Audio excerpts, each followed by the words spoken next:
guys, welcome to this video. Today we're going to be talking about the disappearance of Shelley Luty whilst I do some digital art of Superman. I hope you enjoy this video. If you do, hit the like button and subscribe for more. Let's get into it. Shelley Luty showed up at work on August 23rd, 1982. The 19-year-old single mother had been working the 5 p.m. to 11 p.m. shift at the Luty Diner in Upper Darby, PA for about a month. Because she was still in her probationary period, she was only working part-time, but her boss had been impressed with her work and was going to promote her to full-time the following month. Shelley had the kind of friendly, outgoing personality that was necessary to be a good waitress, and her good looks didn't hurt either. Shelley and her 2-year-old daughter Jenny had been living with Shelley's mother and stepfather, Bob and Bill Skay, but that was about to change. Shelley had an appointment the following morning to sign a lease on an apartment. It would be the first time she and Jenny would be living on their own, and Shelley was looking forward to it. Jenny's father lived in Texas and wasn't involved in the young girl's life, but Shelley's life revolved around her daughter. Each night she would call home on her break so she could talk to her daughter, and she always brought home some kind of treat for her. Shelley's mother, Barbara, also worked at the Luty Diner.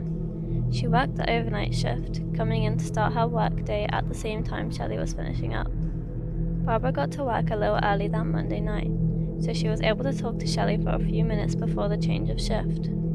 Shelley had driven her stepfather's mint green 1978 Impala, and she asked her mother if it would be alright if she took the car to visit a girlfriend when she finished up her shift.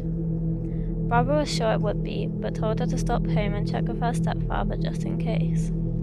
Shelley said she would, and had already purchased a pack of M&Ms for Jenny, so she could drop them off at the same time. As Barbara was preparing to start her shift, she took note of a customer who looked as if he was trying to talk to Shelley.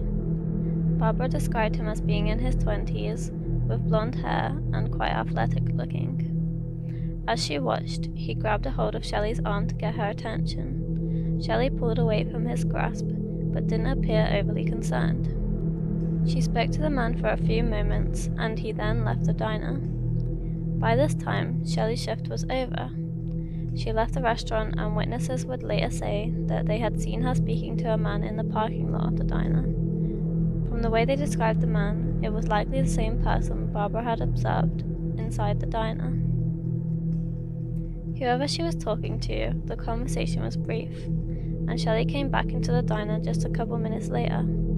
She collected her coat, a grey sweater jacket with a big blue bird on it, and headed for the door. After one final wave at her mother, Shelley was gone. What happened to her after she exited the diner for the last time would be a source of speculation for decades to come. The parking lot at the Luty Diner was small, and usually filled with the cars of customers. There had been no empty parking spaces when Shelley had arrived at work earlier that evening, so she had parked her stepfather's Impala across the street from the diner. Although the street was not very well lit, it wasn't considered particularly unsafe. The Luty was located at the intersection of Route 1 and Route 3, both busy roads that saw traffic 24 hours a day. When Shelley walked out of the diner, it should have taken her only a few seconds to get into the car and drive away. No one knows how long it took her to walk to her car, or if she even made it to the car. Neither Shelley nor the Impala would ever be seen again. Bill Skay wasn't overly concerned when his stepdaughter was late coming home. Shelley was a very responsible young woman, and he was sure that she had a good reason. His wife had been a waitress long enough for Bill to know that there were times when it was too hectic for waitresses to finish all their side work during their shift, meaning they would have to stay late to complete it. He assumed that was what had happened to Shelley, but as it got later, Bill began to get concerned. A quick call to the diner was enough to confirm that something was wrong. Shelley had left right on time when her shift had ended, at 11 p.m. Hours had passed and there had been no sign of her. Bill called police and reported her missing. For Bill and Barbara, the situation was very straightforward. Shelley was missing, and she would never have gone voluntarily missing. Therefore, something was wrong and the police needed to find her. But for the police responding to the call, it wasn't that easy. Bill and Barbara were about to get a crash course in life as the parents of a missing adult. They were going through the same heart-wrenching emotions that any parent of a missing child experienced, but because their child was legally an adult, police were much less inclined to look for her without definite signs of foul play. Shelley's parents were on their own. Upper Darby Police Detective Nick was in charge of Shelley's case. He found no evidence of foul play, but there was something about the case that bothered him. He'd been a cop for more than 20 years, and he had learned to trust his instincts. Even as he explained to Bill and Barbara that Shelley was legally an adult, and it wasn't against the law for her to be missing, he knew that this case was more serious than a young adult simply taking off on vacation and not telling anyone. First, there was the issue of Bill's car. If Shelley had decided to simply take off, she would have expected that at the very least, her stepfather would call the police and report the car stolen. The mint green Impala was the kind of car that would stick out on the road, and it would have been an unlikely choice for someone trying to make an anonymous getaway. But there was something bothering Detective Nick far more than the brightly coloured car. Jenny. Everyone the police interviewed told them the same thing. Shelley was a wonderful mother, completely devoted to Jenny, and she would never have left home without her.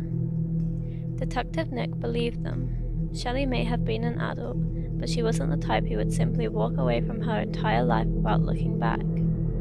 Although the detective admitted that he still had no evidence that foul play was involved, he was beginning to believe that Shelley had not left under her own free will.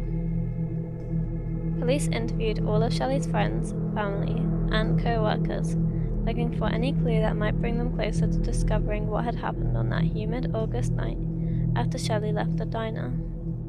She mentioned to her mother that she was planning on meeting up with a girlfriend after work. It was why she wanted to borrow the car. Police confirmed with one of her friends that they had made specific plans to meet that night, but Shelley never showed up. Everyone who knew her was at a loss.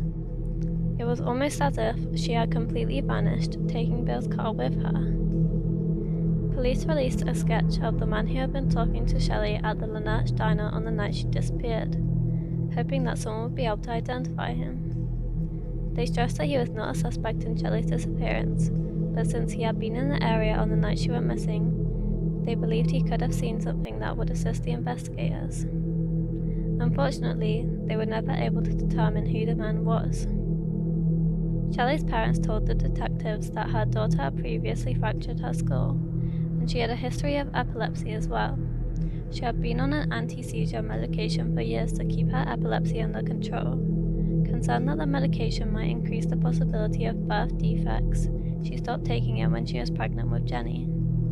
She had remained seizure-free throughout her pregnancy, so she had not gone back on the medication after Jenny was born. Many children who suffer from epilepsy eventually outgrow it. They wasn't sure if it was possible she had a seizure on the night she went missing. Seizures can cause a variety of side effects, but some of the most common include problems with vision, confusion, and a loss of awareness or blacking out. If Shelley had become disoriented due to a seizure, there's no telling where she could have ended up. A few wrong turns would have had her heading for the Delaware River, but it seemed unlikely that she would have been able to make it that far without getting into some kind of accident. The streets she would have been on were fairly busy at all hours of the day. Someone probably would have noticed if she was swerving all over the road. Her mother told detectives that she was unsure how Shelley would be affected by stress. If someone had abducted her or gotten into a physical confrontation with her, perhaps this could have triggered a seizure. No one had any cries for help that night, but maybe Shelley was too incapacitated to cry out. Upper Darby detectives continued to investigate Shelley's disappearance, and the FBI soon joined the investigation as well. It was a very unusual move for a missing adult case, and most likely had something to do with the fact that both Shelley and the car were missing. Neither the FBI nor the Upper Darby Police Department would comment about what it was that triggered the FBI's involvement. Detectives investigated every lead that came that way, but nothing seemed to be bringing them any closer to Shelley. They interviewed dozens of people, even going as far as tracking down one of her ex-boyfriends who was stationed in Germany. They asked some other people to take polygraph examinations, and everyone cooperated with them. No one that was administered a lie detector test showed any signs of deception. One of Shelley's former boyfriends saw a model in a magazine that he thought looked like Shelley, and when he showed it to some of her family members, they agreed. It looked like a possible break in the case, but when detectives tracked the model down, it wasn't Shelley. The woman did bear a remarkable resemblance to Shelley, but had spent her entire life living in California and had never heard of the Lutys. In October 1984, the FBI closed their investigation into the disappearance of Shelley. Their exit from the case was just as abrupt and shrouded in mystery as their entrance had been. Upper Darby detectives continued investigating the case, but they were running out of leads to follow and the case soon went cold. They sent Shelley's dental records to a number of jurisdictions that were seeking to identify an unidentified body, but there were never any matches. It was good, in a way, because it meant that Shelley could still be alive, but for her family, nothing was worse than the pain of not knowing what had happened to her. Bill and Barbara had essentially taken over the role of parents for Jenny, and she had even begun referring to Barbara as her mother. She had been so young when Shelley disappeared and had precious few moments of the mother who had loved her so much. Shelley remains classified as a missing person, and Upper Darby police are hopeful that one day someone will finally come forward and give her family the answers they deserve. Shelley Diane Luty was 19 when she vanished after leaving an Upper Darby diner. She is a white woman with reddish-brown hair and blue eyes. She was 5'3" and weighed about 125 pounds. She has a small scar on her nose and a triangular-shaped scar on one of her arms. She had chipped her upper right front tooth, and it was capped at the time she disappeared. When she was last seen, she was wearing her waitressing uniform that consisted of a white shirt and dark pants and had a grey sweater coat with a big blue bird on it. She was driving a mint green two-door 1978 Chevrolet Impala. Right before she went missing, she was seen speaking to a white male 25 to 29 years old, about 5'10" to 6 foot, with blonde hair and an athletic build. If you have any information about Shelley, her car, or the man she was last seen with, please contact the Upper Darby Police Department at this number.